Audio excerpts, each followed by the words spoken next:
Shalom Bapak Ibu Saudara-saudari yang dikasihi dan mengasihi Tuhan. Kita bersyukur hari ini Tuhan boleh memberkati kita. Mari sebelum kita membaca dan merenungkan firman Tuhan, kita berdoa. Tuhan, terima kasih, kami bersyukur untuk kasih setiamu di dalam hidup kami. Hingga hari ini kami boleh ada sebagaimana kami ada. Ini semua karena berkat dan kemurahan-Mu. Sebentar kami akan membaca dan merenungkan firman-Mu, berfirmanlah dan biarlah kami mengerti apa yang menjadi kehendak-Mu di dalam hidup kami. Kami berdoa di dalam nama Tuhan Yesus Kristus. Haleluya. Amin. Ayat bacaan kita hari ini terambil dari Injil Lukas pasal yang ke-7, ayat yang pertama hingga ayatnya yang ke-10. Saya akan membacakan di ayatnya yang ke-8. Sebab aku sendiri seorang bawahan, dan di bawahku ada pula prajurit. Jika aku berkata kepada salah seorang prajurit itu pergi, maka ia pergi. Dan kepada seorang lagi datang, maka ia datang. Ataupun kepada hambaku, kerjakanlah ini, maka ia mengerjakannya. Amin. Demikianlah firman Tuhan. Mari kita merenungkannya. Bapak Ibu Saudara yang dikasihi dan mengasihi Tuhan, perikop yang kita baca ini berbicara tentang Yesus menyembuhkan hamba seorang perwira di Kapernaum. Nah, menarik sekali Bapak Ibu Saudara, seorang perwira ini dia memiliki seorang hamba yang saat itu sedang mengalami sakit begitu. Nah, mungkin si perwira ini sudah sering mendengar begitu ya, atau mungkin pernah melihat bagaimana Yesus mengadakan kuasa penyembuhan pada saat itu. Sehingga ketika ada salah seorang hambanya yang sakit, dia rindu Tuhan pun juga boleh menolongnya.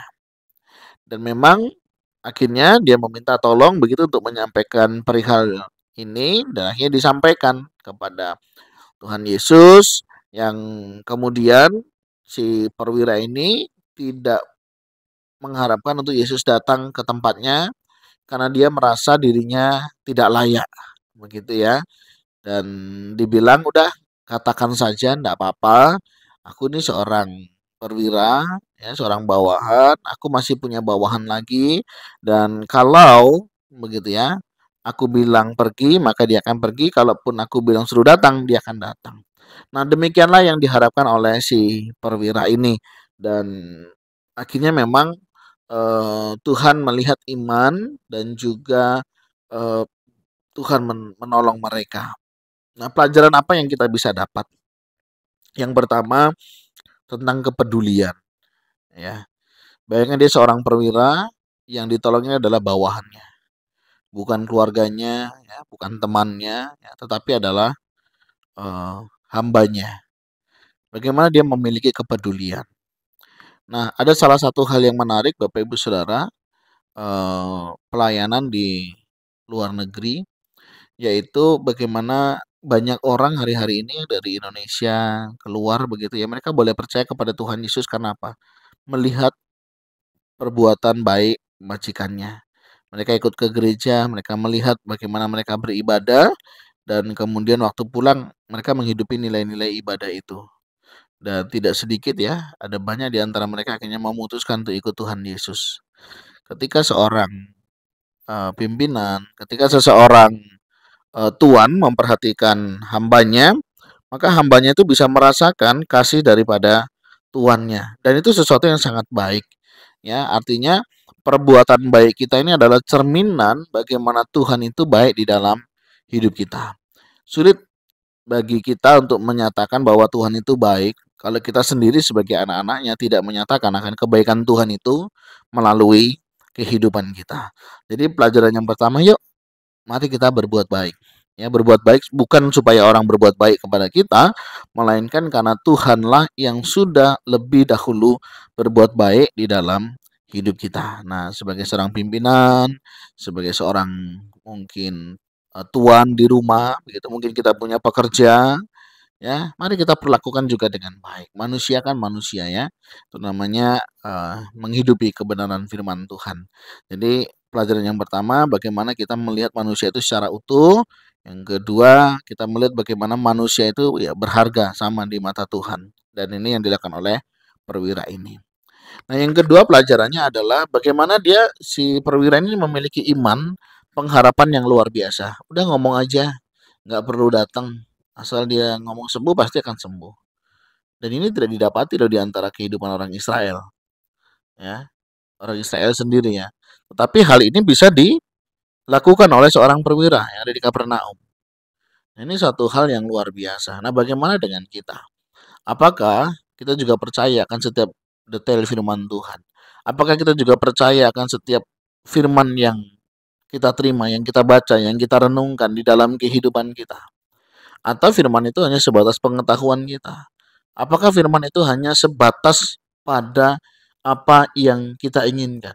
Nah, Bapak Ibu Saudara, mari kita belajar menghidupi firman ya. Sebagaimana seorang perwira ini dia menghidupi kebenaran firman Tuhan itu dan ternyata apa? Terbukti apa yang diucapkannya dialami juga kesembuhan pada hambanya.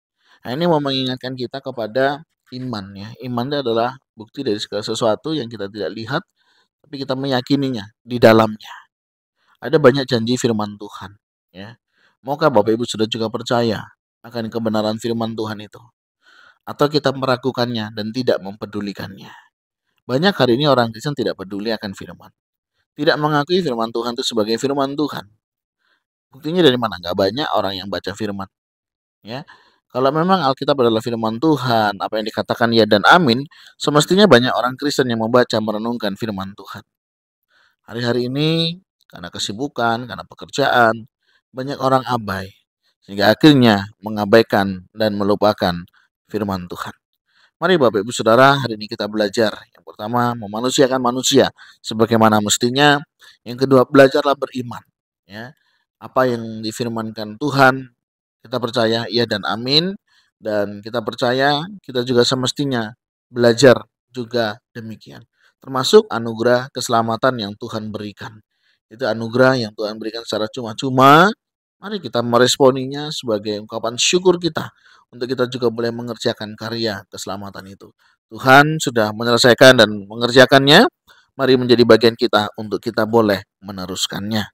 Tuhan, terima kasih. Kami bersyukur hari ini Engkau boleh berkati kami hingga kami boleh menyadari bagaimana berkat dan pertolongan-Mu itu nyata di dalam kehidupan kami.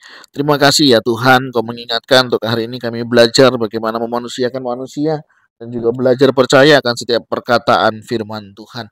Dan biarlah kami boleh hidup dan menghidupi di dalamnya. Terima kasih ya Tuhan. Kami berdoa untuk setiap kami, jika ada di antara kami yang sedang mengalami kelemahan tubuh, permasalahan kehidupan, beban yang berat, kami berdoa. Kiranya setiap kami boleh datang kepada Tuhan, dan kami juga boleh menyerahkan hidup kami untuk dipakai sebagai alat kemuliaan bagi nama Tuhan. Terima kasih ya Tuhan untuk kasih setia-Mu. Berkati jika ada di antara kami yang saat-saat ini juga sedang menghadapi tantangan kehidupan, kami rindu Tuhan terus kuatkan iman kami untuk kami boleh tetap setia belajar merenungkan akan kebenaran firman Tuhan. Terima kasih ya Tuhan, terima kasih. Kami serahkan hidup kami selanjutnya ke dalam tangan-Mu dan kami berdoa di dalam nama Tuhan Yesus Kristus. Haleluya. Amin. Bapak Ibu Saudara, demikianlah renungan kita hari ini. Kiranya Tuhan Yesus menolong dan memberkati setiap kita. Shalom.